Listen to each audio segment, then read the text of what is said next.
Well, hey, friends, welcome to our Cutting Room Floor podcast, where we're talking about kind of the stuff we do on Sunday morning and all the stuff we had to leave on the cutting room floor. And we are wrapping up, well, we just wrapped up a series on Sunday that we did on the unseen realm called Supernatural.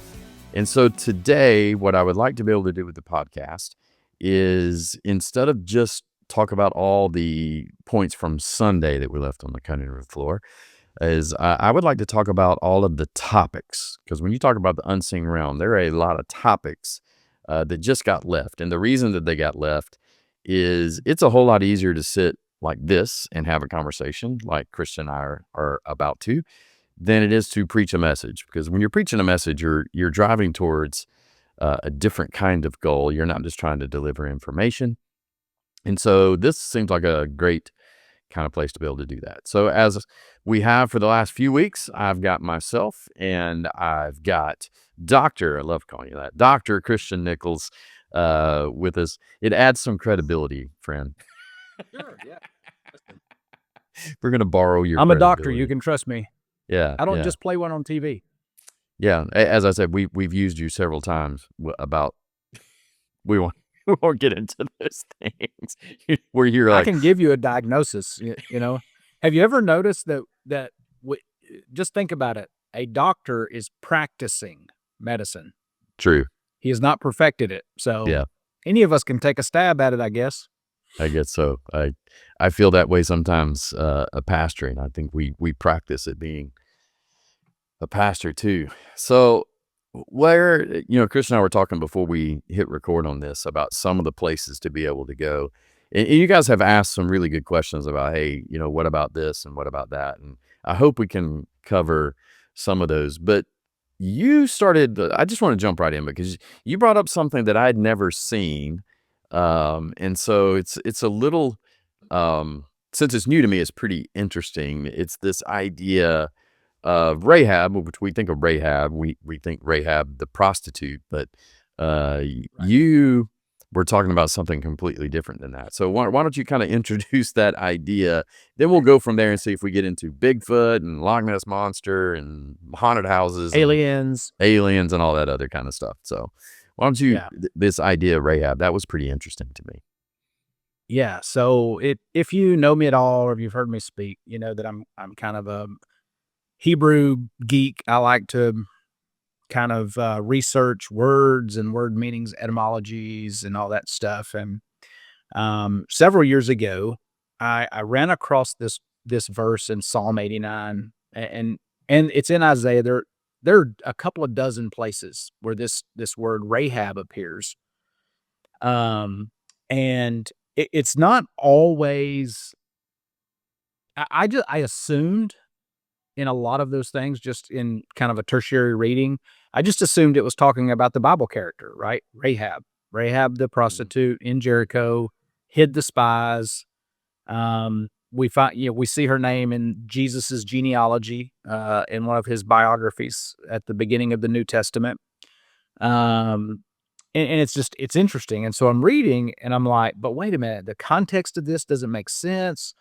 This would have happened before the story of Rahab, or this would have been in a context that doesn't make sense to be talking about the person Rahab.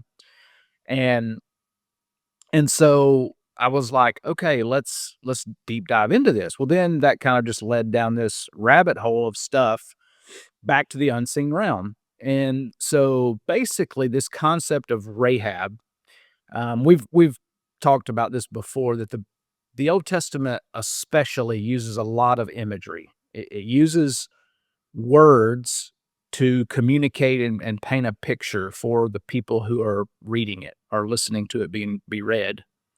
And so this word Rahab, really and truly in the Old Testament, it refers several times to chaos, like something has happened that is chaotic. And just think about an explosion happens, at a local mall, and which unfortunately that's, those things like that have become more commonplace for us to hear about. But this explosion happens at this particular place, and there's just chaos. People are running, screaming, there's smoke and stuff everywhere. So that's the kind of picture. The second major picture that it uses the word Rahab for are for sea creatures.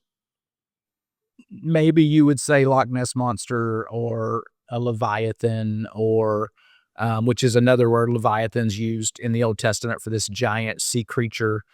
In the book of Job is where we see it. But it refers to this chaotic beast that just it wreaks havoc, right? Like it just destroys things. And so, and then more recently, in that same vein, um, I was introduced to this guy named Tim Alvarado, who he's basically he's a scientist, an archaeologist, if you will. But he spent a lot of his life in South America, researching and studying all of the megalith structures that are there, like the pyramids, the temples, the stuff that was built, thousands and thousands of years ago. And in some of his work, he talks about this cataclysmic event that happens in what we've referred to as Act 2. So Act 1 is God. Act 2, God creates the entire unseen realm, the spiritual world. Right. And so he refers to that Rahab, that cataclysmic, chaotic event happening. And so those verses, like in Psalm 89, where it's talking about Rahab, that the event that it's talking about is when the first rebellion happened, when the first Elohim looked at, Yahweh, God the Father, and said, I'm going to do it my way instead of your way. Yeah. So And like in that moment, it wasn't just a rebellion, some sort of cataclysmic event right. happens There was an in that explosion. world, like it Right. would be like a planet blowing up in our world, like boom, Correct. like That is exactly the way that he talks about it. And that, again, we have such a limited view um, of the whole cosmos, the whole world. We've been so conditioned to think that the Bible is anthropocentric, human centric, that the entire Bible is about us, but it's not. Like the Bible is not about us. We're tiny characters at best. The Bible is Christocentric. It is about Jesus.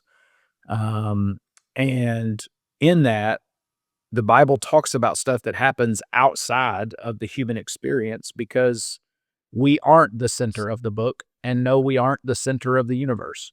Um, you know, are we special? Yeah, God says we are. Jesus became a human being like us, in order to connect with us and redeem us. And so, yeah, we're important. I'm not saying that, I have a high anthropology. I think highly of human beings in general. But there's yeah. I just mean, these. because something can be very, very important, but not be the majority of something going on. Correct. Like Correct. that's an easy concept to go. Like this is really, really important. You think about your Yeah. body, your heart. There's certain organs that are very, very important, but it's a Mhm. small portion of your Yep. body, and what's going on with it. So yeah, I Right. get. So this event, whatever this Rahab was, I think when you think about some of the technology that we have now, and I just read an article about some meteorite that is whatever light years away, and it's been traveling away from where we are right now. So they've calculated that whatever it was happened, however many thousands and thousands of years ago, and it's been traveling that way. So what started it on that path? And Yeah, yeah. Oh, again, you're talking about 3-Eye Atlas, this Mhm. comet thing that is Right, doing really bizarre stuff, and we can get into that into a little bit. But right. yeah, it is not behaving So the way asteroids and comets have behaved that we've observed in the past. correct, Yeah. correct. So just things like that, like, what how far does the universe go? I have no idea, right? Like, I don't we don't know. No one knows. It's mind-blowing. And so, but when you think about chaos and when you think about things that happen, just look at Genesis chapter 1. I I've had to kind of help people understand what I'm about to say because it really rattles us to the core when I say it. So here's the statement: God didn't make everything perfect. Mm. If you don't believe me, read Genesis 1. In the beginning, God created the heavens and the earth, and they were formless and void. Stop, period. And when you think about that, wait a minute. God created something that wasn't complete? Yes. And you know how I have an easy time believing that? Is because he's making something out of me and I'm not complete. And so Right. when I think about, am I perfect in position with Jesus? Yes. Am I perfect in my experience with Jesus? No. And so it doesn't blow my mind that there was this process to bring the earth into fruition, not this moment. However, what made it formless and void, that's where the Rahab conversation comes in, was that when God decided to create the earth, that's when the rebellion happened. That's when they said, "Oh, I'm gonna go blow up this thing then." And so yeah, I mean, it's a theory. Don't 100% know or think even that that's exactly true, but I think it does bring, at least it brings some thought processes for me to ask some questions about the text that are just difficult to deal with, right? Like, Yeah. what do you mean God didn't create the earth fully perfect when he created? I've always been taught that it was perfect until Adam and Eve, chose to eat the passion fruit. Um, and I'm like, No, read what happens before that. It was formless and void. Um, Shameless plug here. I actually wrote about this concept in my book, Unfinished, about the picture of the Holy Spirit and the Spirit hovered over the waters. Mm. Um, that picture is one of the Spirit kind of holding the chaos in check. That he's holding it until God has perfected it. And then I run that theme throughout the scriptures, even up until Pentecost, when the Spirit enters humans and stays. That the Spirit, again, I'm not perfect yet, and so the Spirit is holding me. He's holding the chaos of who I am as I'm being perfected. Yeah. And so that's the way the Spirit is pictured in Genesis 1:1, is that he's holding this chaotic Rahab event in check until let there be. Yeah. We'll So we'll put a link to your book in the description down below so people can jump in. So yeah, what I'm gonna say before we go from this topic to a whole other host of topics. Here's what both Christian and I can agree on. Um, Anything that we're gonna talk about today in kind of this strange world, unless we note it's something worth dying on the hill for, this is not like like we're 100% certain. We're just saying, hey, we're open to a possibility that some of these things have, when we say otherworldly, I get it. Some people will say, what do you mean, like from another planet? No, otherworldly being unseen world, otherworldly, um, that we have, the ability to do that. Yeah, you brought it up, the comet that's coming through, 3i Atlas, I think it's called, is behaving in a way that we've never seen something behave. And I believe, if I'm accurate, it's the first interstellar object that we've been able to observe the way we're doing it. Interstellar means it did not originate in our solar system. It's coming from another part of our galaxy. So, of course, that has a lot of interest. I think it's done some really odd things that get people like me noticed, and more conspiracy theorists like it completely disappeared for, I think it was 20 minutes, 22 minutes, 23 minutes or something. And then when it reappeared where we could observe it, it was several hundred million miles further down. It just, in a right. sense, there are people like, did it teleport? Like, I don't know. you know. And I don't know, Right. this thing's going to come close enough to Earth that we're actually going to be able to determine what this thing is. But I think what it has sparked is, at least in some of the Christian community that is open to more unseen realm stuff, is what do we do with things like aliens? You know, there's all kinds of stories, and it's easy to go, well, crackpot, kook. Hey, I get it, but there are some stories of these encounters that have a fair bit of legitimacy. I mean, there was a meeting. Gosh, it's 6 or 8. So it was before we started our series. So it may be 8, 10, 12 weeks ago at this point. A congressional meeting. In this congressional meeting, they had evidence of, like it was a video of something was happening out in the Middle East, of an object, and you can see the object tracking across the screen. And so I guess it crossed a line or something, and we fired a Hellfire missile at it, which, if you know anything about those things, not much is going to stand up to that. And so the video Right. just shows kind of this white dot, and then this Hellfire missile comes in, and then boom, just bounces off. And then this thing just shoots off. It's like it didn't explode, it didn't do anything. M- Even crazier is the missile itself didn't explode. It just literally bounced off. So, there lots of questions. Okay, well, what is that? You know, y- I don't know. I mean, none of us know, and that's what the meeting was like. What is that? Um, what I would say is, some of these things that are unexplainable. I won't say all of them. I'm not there.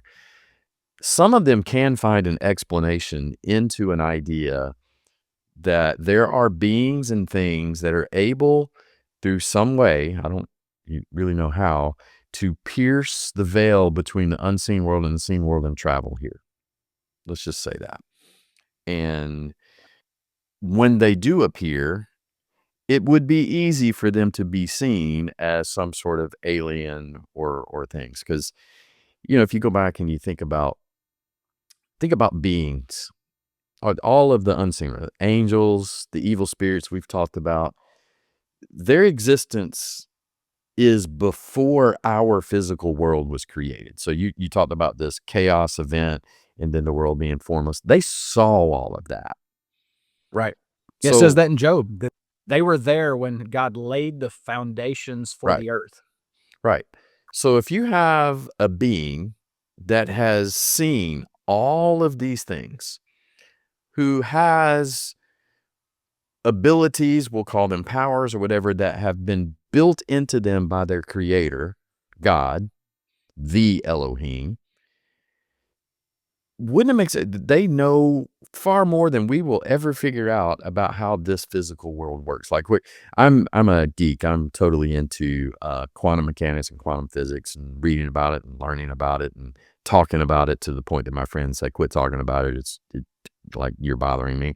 Um, but that is the new science. So we've had our physics, and we've been launching rockets with physics. There's a number of things we've been doing with our understanding of physics. Now there is this quantum physics, that we're doing things that, or more accurately, we are observing things that should not be happening. Like, Right. with our known laws of science, that should not be happening. So at some point, when we actually begin to understand what's happening in the quantum world, there might be some really crazy stuff that we could do. Well, think about these beings. They already know that. And they know whatever science might be beyond that. Like, Mhm. all of that is in their knowledge. And so if they were appearing in this world, they would be able to take advantage of those things. And Right. so I'm not down on the hill saying aliens are real. I'm not even saying that. I'm just saying that if they are, there at least is an explanation, if you're open to the unseen realm. Right. And, the question becomes, when you see these beings, let's say someone has these beings, is, whose side are they on? Right. Because we have beings that have stayed loyal to Yahweh, which is the majority, And then there is a very large, because it's a large number of beings, but that rebelled. So who are we dealing with here? Which I think is always a great, let's get a little bit spiritual. So when you're talking to someone and they're just uh, pushed over the top with anxiety or fear, and you want to pray for them, one great thing and question that I would like to say I always do, I don't, but I try to do on the regular is ask, what are we dealing with here? Someone, man, I've got this headache and this headache won't go away. Okay, well, what are we dealing with here? Is it sinus pressure? Is it something spiritual? Like, and you know who You have can high tell blood you? pressure. Yeah, the Holy Spirit can tell you. Like, oh yeah, that is an atmospheric change, and they're affected by that. Oh, okay, I got that. No, that is not just seasonal depression. That is a spiritual thing. Like we have the ability, have the Holy Spirit living inside of us to commune and talk to us. But those are all great questions. So what am I dealing with here? And so, when you see these stories, and I know I joked, and in the ad we ran, and I created a fake little Bigfoot silhouette or whatever, just because there are a lot of stories of Bigfoot, and all over, like anywhere where there's mountains, there are Bigfoot stories. Like we have them here in the Appalachians around Carolina. So there were certainly, I was out in Colorado when I filmed that other thing, certainly all over that area as well. Could there be creatures? Let's just stop right there. Are there creatures in the unseen realm? Right.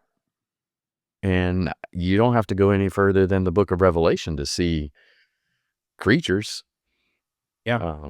And Dragons and yeah, all and you kinds of can stuff. read that. You can read that two ways. You can read it as allegorical, which that is how I was taught, and that is when I was in seminary. That's how we read this book. It's because it's end time apocryphic literature, then it's all allegorical.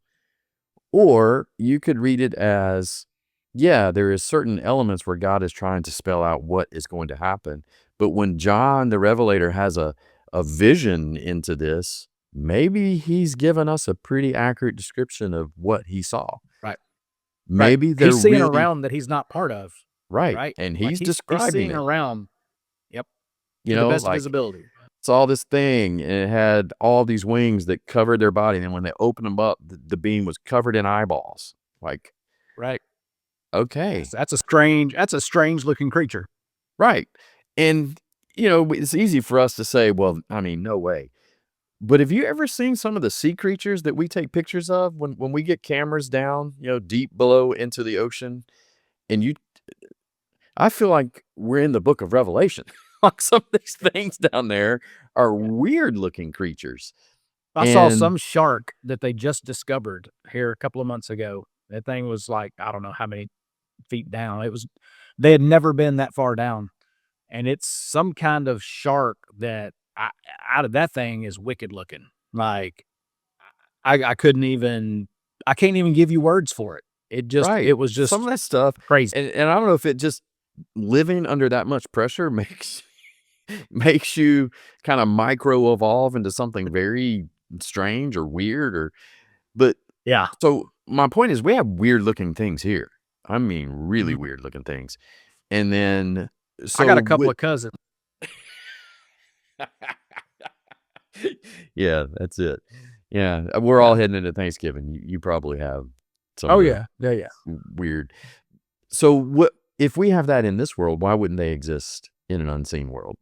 And I And think that is Clay, that is the point, if you ask me. Like the point is, if you think about the world that we live in and the number of species, the number of cultures, the number of, countries and whatever, if you think about all the ways in our world, right, that you think about scientifically, biologically, anatomically, whatever, just think about that in the unseen world, that God's creative nature is probably very similar.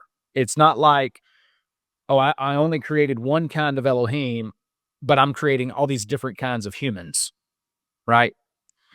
Yep. Um, and so it makes sense. It to me, it's logical, which I know believing in Jesus isn't always logical, but there is logic to it. Um, but it would make sense to me that these other beings are out there. And so if there are, yeah. So all cultures kind of have their own, boogeyman, right? Like where I grew up, we had the Wampus cat. Like that's what was out in the woods, the Wampus cat.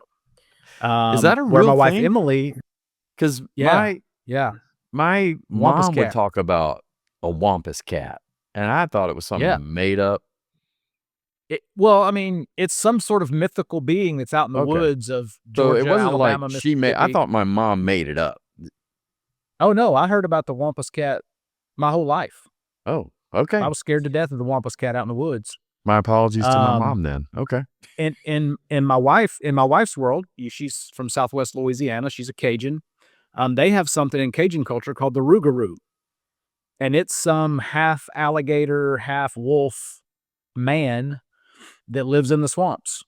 And you'll see the Rougarou. So the Rougarou is like the Bigfoot of the Cajun world. And Wampus cat is the Bigfoot of, the Central Alabama world.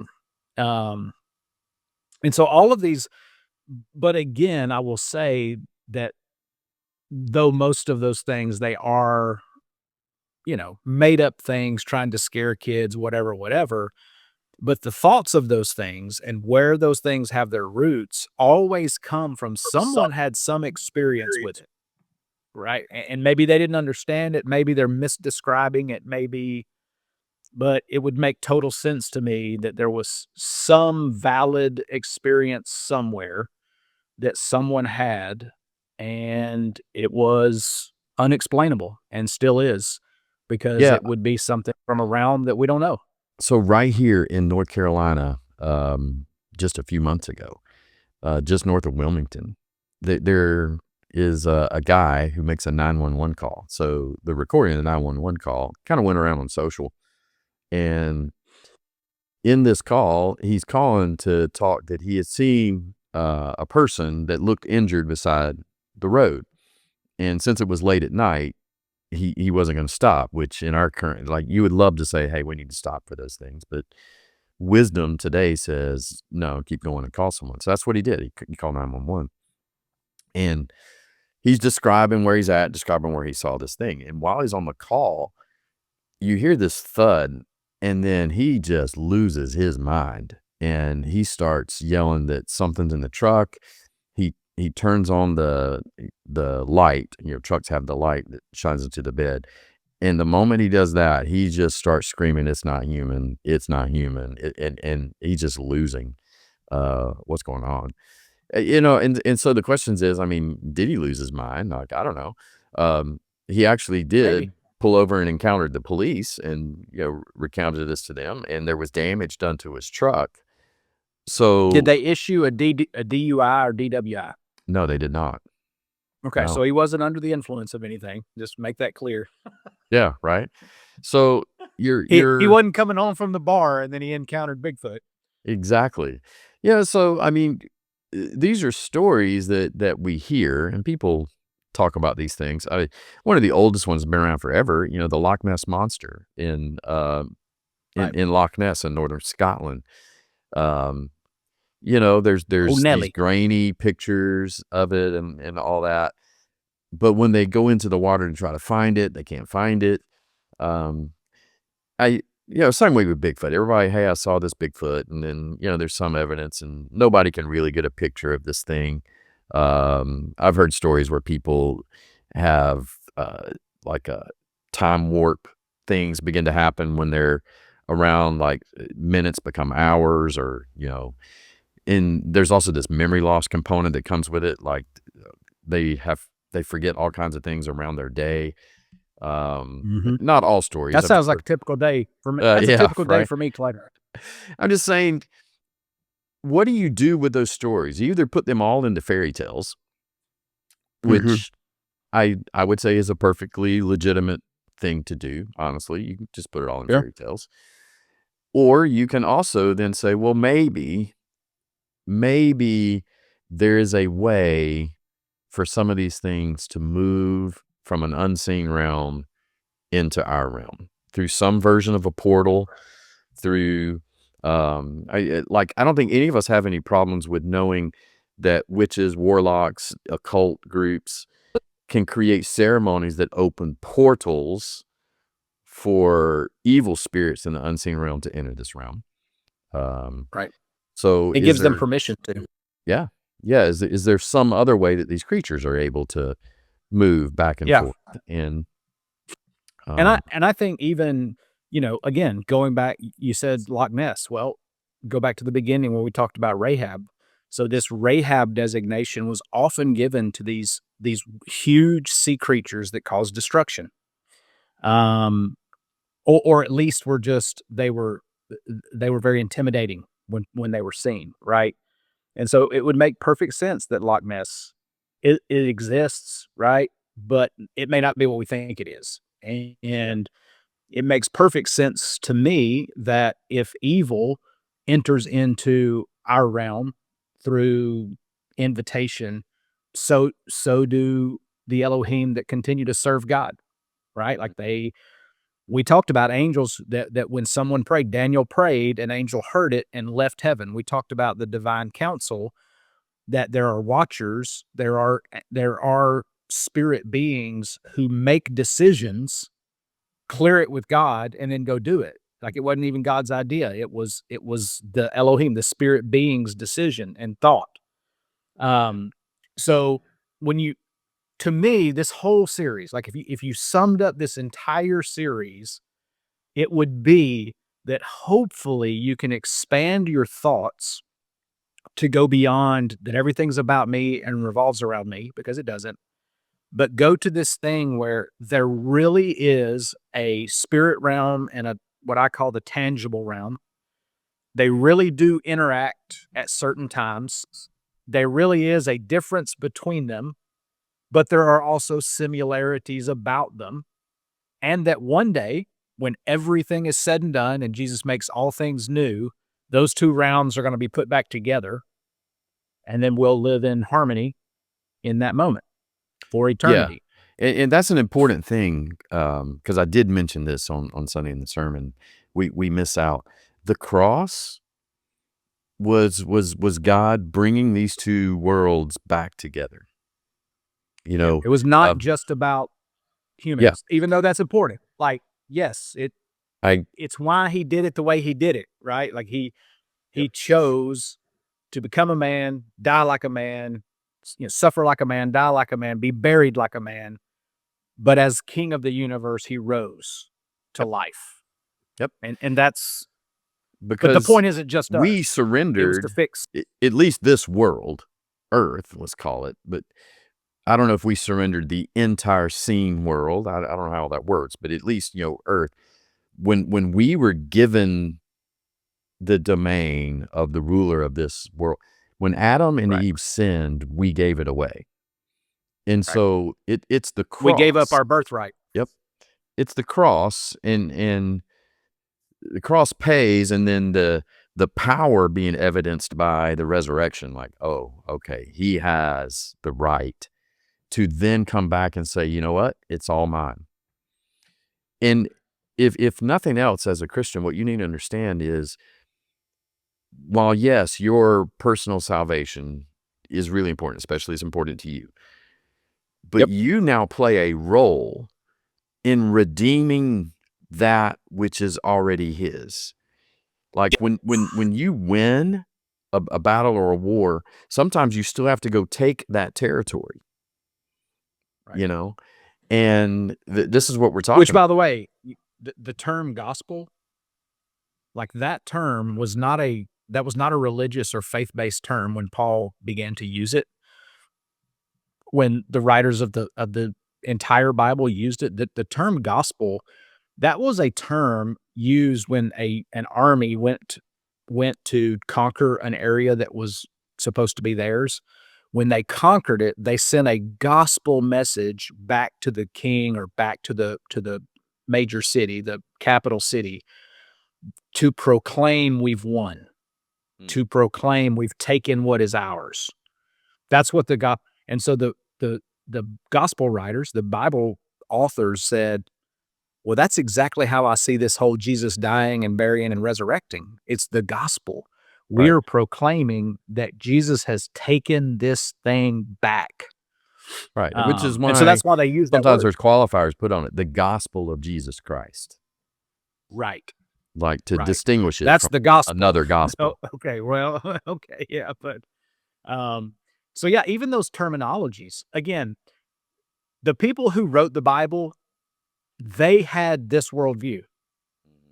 Like Paul and Mark and Matthew and all of the writers of the Old Testament, Moses and the prophets and David, all of every single person who wrote a book in our Bible, they had this Deuteronomy 32 worldview, that there's a spirit world, that there is a tangible world, and they are often in conflict because there are good and evil in both.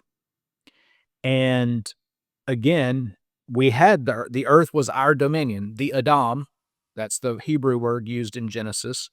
When God created Adam, he created Adam, male and female. And then Adam named her Eve because, she was the mother of humanity at that point. But the Adam their dominion was to propagate the earth, cultivate it and propagate, cultivate, propagate. Take the entirety of your birthright of being a son and a daughter of the Most High King and build his kingdom over the entire earth. And they traded that birthright for just a little bit of knowledge that was destructive. Yeah. That's what they did. They said, well, Yeah. and from that point forward until Jesus retook it after the cross, evil basically had dominion over the earth. Yeah, they But did. once Jesus died and resurrected, they don't have dominion, but we give them permission all the time. And we've talked about that throughout this series. How does evil get involved then if God? Because they work under a legal system. And when we do say and participate in certain things, it absolutely gives them permission to cross over Mhm. into our lives, into our families, into our homes, into our computer screens and our phones. We invite it. We invite evil into our lives. And the point, I think you and I've talked about this throughout this series. You said it this past Sunday. The point is to be awake, like be alert that this is the reality that we live in, but you don't live afraid. We're Nope. not afraid of these things, but we're aware of them so that we don't unknowingly invite the evil realm and the evil spirits that are in the unseen realm into our tangible world, because they'll come. If they're invited, they never skip a party, right? Right. If they're ever invited, they're RSVP'd and they are always a show, right? Sometimes when I RSVP, I'm like 50-50 show, right? I'm like, I might be there unless there's a good football game on, then I'm not coming, right? But they're not that way. If they get an invite into the human experience, they're there. And when they're there, they will not leave. Their work is not done until that authority is taken away from them through the power of who Jesus is. And we do that. The way we do that, you've talked about this every week. The way that we do that is verbalizing prayers from the scriptures. Yeah. Yeah. That's how we do And it. That's how we break their authority. I was the last couple of weeks I've been doing some home renovation stuff here in the house, and in it replacing light fixtures, things like that. So to put it in the tangible realm of what you're talking about, the whole time I'm aware of the power of electricity. Like I come and I grab that hot wire. At a minimum, it's going to hurt. At worst, it causes something in my heart to happen and it kills me. Like we all know electricity can kill you. And somewhere in the middle requires a change of underpants. Exactly. So because I'm aware, I also know, how do I handle that? And what do Right. I do? And what precautions do I take? So again, all illustrations will break down eventually. You can't do one-to-one comparisons. But in the spiritual world, what we are dealing with is powerful. It can hurt. It can harm. Jesus himself says it comes to steal, kill, and destroy. That is evil's job. And either we take him at his word or we don't. Right. And if I'm following Jesus, then I'm going to take him at his word. So what we're dealing with is powerful. Now, that does not mean you can't do anything with that or about it. That's right. No, I'm just aware of what I'm dealing with. And Yep. so, okay, well, Jesus, show me how I can deal with this thing. And that's what you're talking about. The prayers, the Yeah. things that we have posted. Well, Paul Yeah. said it. The same power that raised Jesus from the dead lives within us. Yeah. And Paul uses those words on purpose. Those words are chosen very critically in nature to say that we have the authority, the power inside of us to not only resist the schemes of the evil one or the evil system, but to actually diminish it, demolish it. We can push back against evil in our world through the fruit of the spirit, patience, peace, joy, kindness, love, long suffering, all those things. We by doing justly, right? When we act out of justice towards people, when we give, when we serve, when we are humble, all of those things don't sound powerful in our westernized American mindset, but that is the power of the Holy Spirit. Like Oh, that's how the power works. man, you And said something right there um, about the gifts of the Holy Spirit. And we were talking in a Faith on Tap group last night about the spirit of outrage that is just running rampant through our culture. If you look at the fruit of the Spirit, every one of those fruit is the antibody to resist and to counteract outrage. Love, joy, peace, patience, kindness, meekness, gentleness, self-control. Mhm. Like, if you want to counteract outrage, be filled with the Spirit and let him do work in you you. know, it's a fairly easy litmus test, really. If you want to know, are you are you actually cultivating and growing the fruit of the Spirit? Just go open your Facebook, Twitter, TikTok page and just look at what you've posted, liked, or said. Mm, yeah. Just do that. Now you can deceive yourself, right? And I know people who do. They're like, "Oh yeah, everything I wrote on there is Jesus centered." I'm not sure about that. Let someone else read it Um, and say, hey, yeah. evaluate this through the fruit of the Spirit: No. love, joy, peace, Hey, patience, kindness, take. gentleness. I'll tell you what. Take your Facebook post, put it into Chat GPT, and say, "Does this post represent all the fruit of the Spirit found in Galatians chapter 5?" See And what it if not, says. show me where it contradicts it. Right, right. If not, show me what I should do then. Right? Like even if you even Chat GPT can tell us, "Whoa, whoa, whoa, wait a minute. You are so off target of That's what a it great, means to be in I never thought of Christ." that. That's a great use of AI You right there. know? Now, again, we probably don't want that answer, right? Like I probably don't. I have a life rule.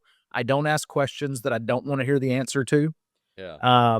And that could be a good rule in life. It could be a poor rule in life.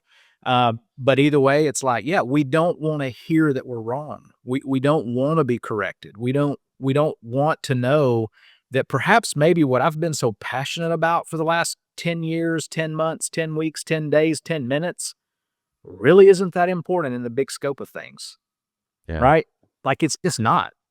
And Lou, You know, let me tell you, the enemy will try to drag you into anything he can to distract you and take you away oh yeah. from the real fight. Yep. And again, live aware, understand what is going on. And if you will, you're going to pray differently. I mean, you're going to pray Yeah. differently. So let's Yeah. let's see if we can cover a couple other quick things here before we run What against about ET? all What of about our time. extraterrestrials? Well, Extraterrestrials. again, I think those potentially could be um, beings, be it Elohim-esque beings, or just what we would refer to as an animal, but like a like God, I'm sure, created things that were just like animals, just beings, beasts, Mhm. creatures that have made their way into this world. And so I think if you're going to talk an alien, it's got to be something with some intelligence. And I would think that those are Elohim. Those are these created things. Again, the Right. question: are they good? Are they bad? And Now, look, again, I'm media. not going to die on a hill on that, and you can disagree with me all day long. That's fine. I Right. mean, Sure. you're not going to get me to put that anywhere near the authority of Scripture. Like that's Right. it's No. it's not even Right. in the same ballpark, but it does. I believe Scripture does point me towards that as being at least worthy of It's a consideration possibility. and a possible It's a explanation. possibility. But again, we've been formed by popular media, right? Yeah. That one of the first movies that I ever remember seeing in my entire life as a kid were Star Wars Hmm. Episode 4, right? The original Star Yeah. Wars movie, and E.T. Yeah. Those were the first 2 movies that I ever remember seeing in my lifetime, and what are those movies about? These cosmic, kind of universal type creatures and beings that are existing outside of what I would call my reality, Hmm. and somehow it breaks into our reality, Yeah. and somehow I have this and we wonder, like, how does Lucas, right? How did George Lucas sit down one day and just go, "Man, I'm gonna dream up this there's people living in space," and there was something innate inside him as a human being. All of us as human beings, we have these innate desires and questions and things that we wanna know about because they're mysterious to us, and our curiosity and again, our curiosity can be thrown away so easily that we just begin to sit and become, like sediment, right? Like we I'm going to think this one thing and I'm never going to think another thing about it. And I don't find even that concept in scripture at all. That we're not supposed to be, and I use this word in the purest sense, that we're not supposed to be evolving, that our minds and our hearts and all of the things that we're experiencing in the human experience are shifting and changing us, and we're becoming, more than what we're leaving behind. Yeah. I would say that And that's the development of wisdom. Like right. as you learn things and apply, and you change your mind, and you know, I don't think this, I think that. That's the process of becoming wise. Yeah, So, exactly. we move from there. Let's see if we can cover some of these things maybe quickly. We had a lot of questions like, what do you do with like ghosts and hauntings and things Yeah, and yeah. stuff like that? Especially with Halloween we just passed. Yeah, and I'll tell just one story, one encounter that I've had with it. So I think I was 12 or 13 years old, and my grandfather had gone to Hawaii, and he brought back a uh, one of those witch doctor masks carved out of a coconut or something like that. Looked like a witch Oh, doctor. like the Brady Bunch, the necklace on the Brady Bunch? Yeah, yeah, yeah, yeah. Remember when they So went to Hawaii? so this mask, and I put it in my room because my granddad got it for me and gave it to me. Um, and I mean, nothing strange for a while. And then at some point, I don't know how long I had this thing, it would, while I was sleeping, move around my room. Meaning it would be in one place when I went to bed, and it would be in a completely different place when I woke up. And so I started, like, okay, I'm going to put you in the closet up on the shelf way in the back. And then I would wake up and it would be sitting on we had stereos back in the day. You remember the big stereos? It would Oh, be yeah. sitting on my stereo. And then I would put it somewhere else. And then it would show up on the headboard. While I was like, it literally was moving around. And so I told my dad about it because it freaked me out. And so he took the thing and put it down in the basement. And then it showed up in my room. and he's questioning me. Did you go down and get that thing? I'm like, I did not go down and do anything with it. So finally, we took the thing to the dump. Like, I think we gathered some other trash, so we just didn't look stupid. And we went to the dump and threw it off that hill. That object, some people would say, was haunted. I would say that that object had become possessed, and there was some spirit that had been associated with that thing that allowed it to move around. I don't really have an explanation, but I will tell you what I saw. And that is what I can testify to, is what I saw and what I experienced. So when someone is talking about ghosts or hauntings or things, I would say the general rule of thumb there is you're dealing with evil spirits. Just like Yeah, for the most part. God is Right. not going to do these things. And those loyal to God is not going to do these things. In the natural world, we already know is not going to do those things. Turn lights on, off, make voices happen. All these things that we hear. How that happens and why that happens probably is subject for another longer It's another podcast. But there is this thing that there are certain evil spirits that have a need and a desire, almost like a compulsory thing, to be attached to something in this physical world. Person, Right. place, or thing. And so they want to be attached. And so they do. They attach themselves. And so you say, hey, Clay, do you believe in those things? I believe in what I experienced. I'll tell you that. And Well, let me frame it. Let me frame it a different way. In Leviticus, and then there's other places in the Old Testament, but in Leviticus, it expresses. I mean, there's a command that expressly says to not practice divination or like trying to contact the dead, necromancy. Necromancy. Yeah. You know, like it forbids it. Mm-hmm. Let me ask you this question. If it's not real and can't happen, why did God forbid it? Why? Exactly the It, point. Yeah. Why does he have tell you you ever not to do read? something that's not real? Or Have you ever read yeah. on a tube of Preparation H hemorrhoid cream? On the back, it says, "This is not to be used orally." Do you know why that warning is on there? Exactly, because some idiot did that. Somebody brushed their teeth with it. You know what I mean? Yeah. And I know that's a silly, and maybe TMI, but think about it. Why would God say, don't try to contact people who have died? Don't try. There's a story in the Old Testament where the witch of Endor is commissioned to call the spirit of Samuel back to life.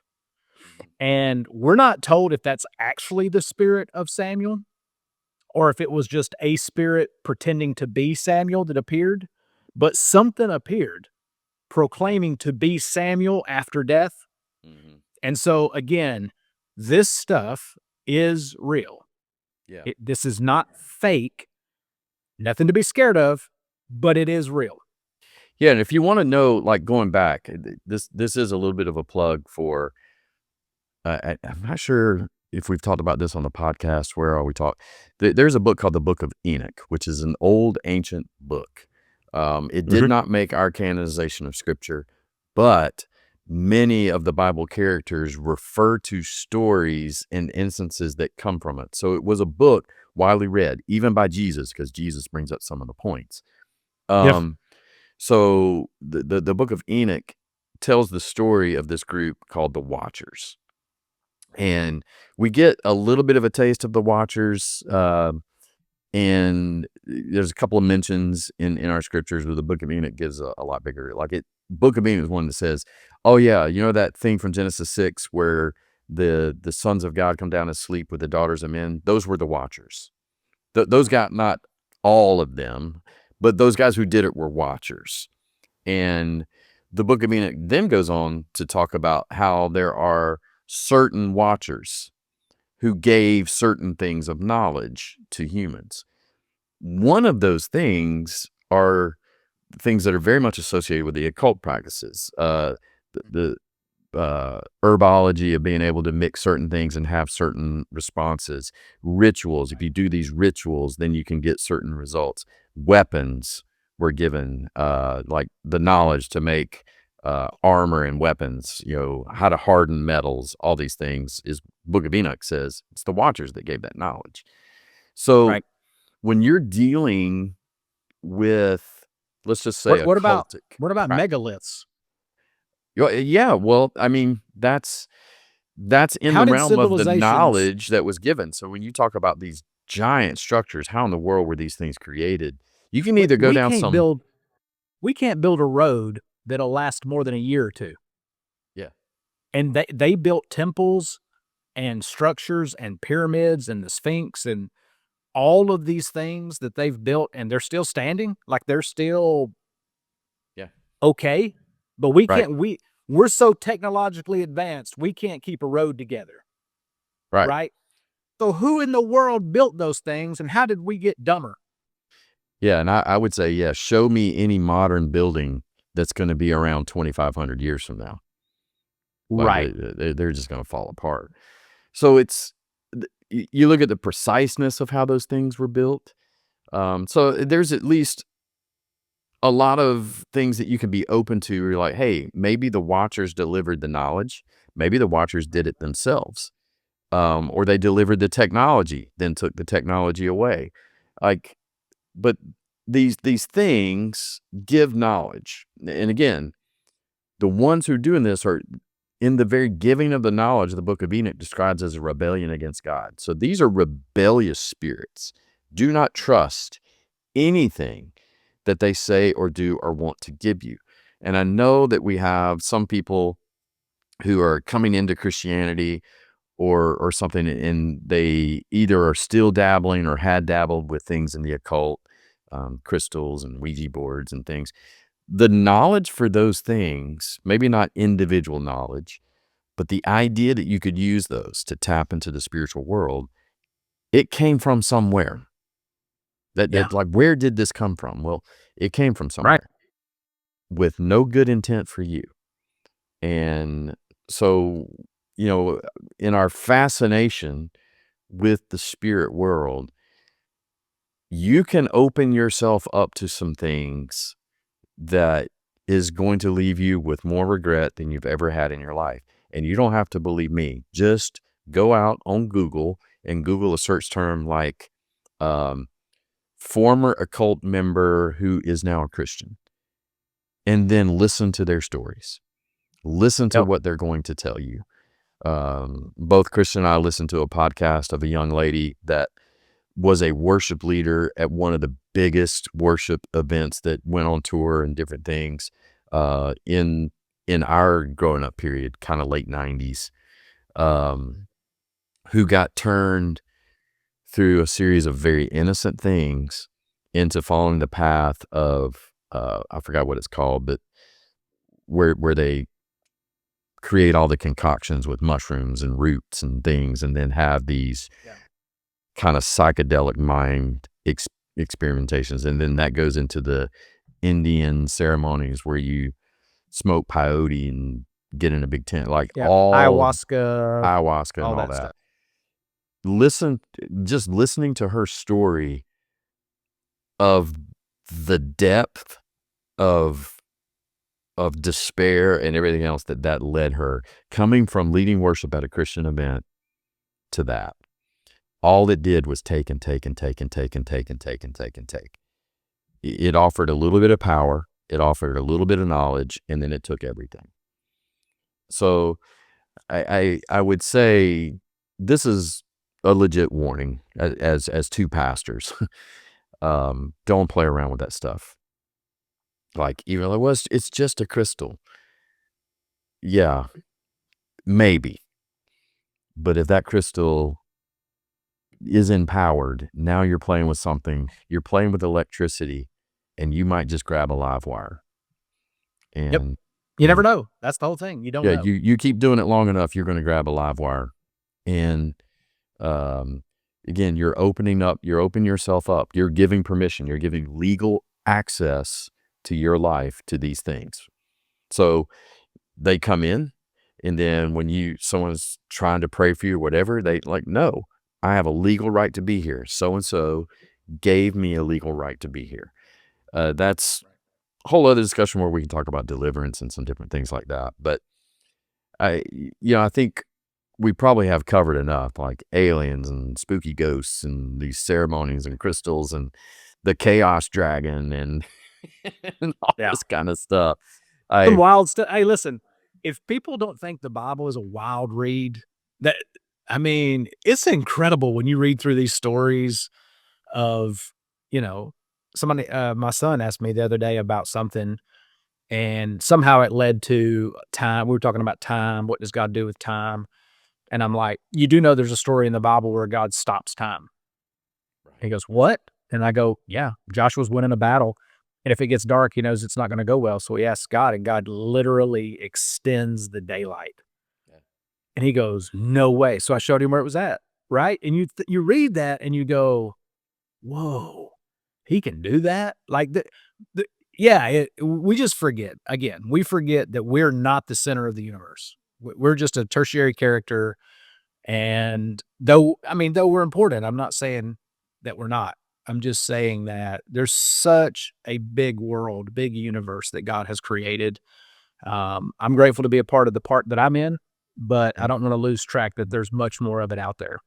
And what I would say to this is, for those who are watching this who are following Jesus, you're following Jesus. He's involved in your life.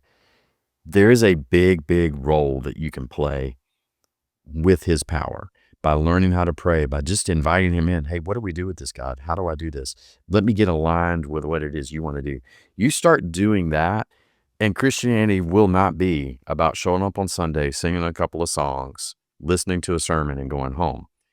Christianity will be about, I'm actively engaging in bringing the kingdom of heaven to earth, that your Yeah. will be done on earth just like it is in heaven.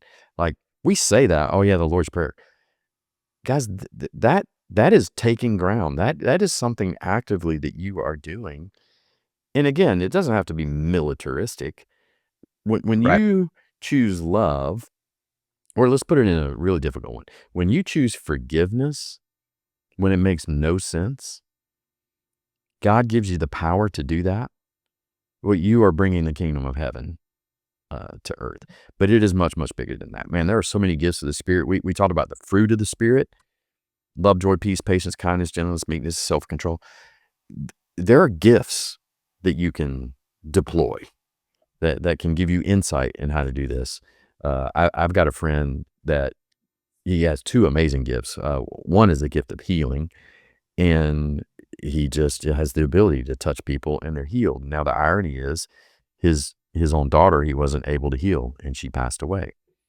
Mm. So again, it's not like you can do it. It's still God does it through you. And the other gift the same individual has is God just gives him messages for people that are so appropriate. More times than I can say, he has sent me a message and it is just right on point with what I'm dealing with right now. It's generally encouraging. Keep going and doing what you're doing. Sometimes it's a warning. Be careful of this. Be careful of that. You can have gifts. Yeah, mine personally, I've talked about it at Faith on Tap, is a gift of discernment. I can just sense things. Now, I don't sense them all the time. It's not like I walk around all the time and sense things. It's just I can sense things. I was at, we won't talk about where, but a mutual friend of Chris and I was at the church he was at. And dude, I told him I needed to leave because that church was dark and it affected my spirit. It was horrible. I needed to get out of there. Mhm. He said, well, Clay, in a church? Oh yeah, man, the spirit of religion can take over a church. And the spirit of religion is not loyal to God. Mm-mm. And everyone there probably can't sense it, but I did with Mm-mm. discernment. I sensed it. And so doesn't matter what I did. I said some things, we dealt with it and all of that. But the thing is, you can have a gift, and it doesn't mean that you can just use it anytime you want to use it. The Right. Holy Spirit will impress upon you. Use it now. And the cool thing is, man, when you do that, you're like, wow, I'm actually really involved in this thing. So Yeah. all of that taps into the unseen realm. And I will tell you the difference between God and when we talked about the ayahuasca or whatever, I always get the names of those things. Any of the occult stuff. The occult stuff will promise you things almost immediately. But it can't deliver long term. Right. Like I've heard stories where people in the occult can heal someone, but then the healing doesn't last. That's pretty norm. When God heals, he heals permanently. And what I would say is the difference between, because both offer power. God generally, he's offering power for his goodness. And sometimes it takes a while to learn how to use it and use it in the right way. And the occult is what it is. It's a shortcut. And it just doesn't work because it's mimicking something. Therefore, it's a shortcut.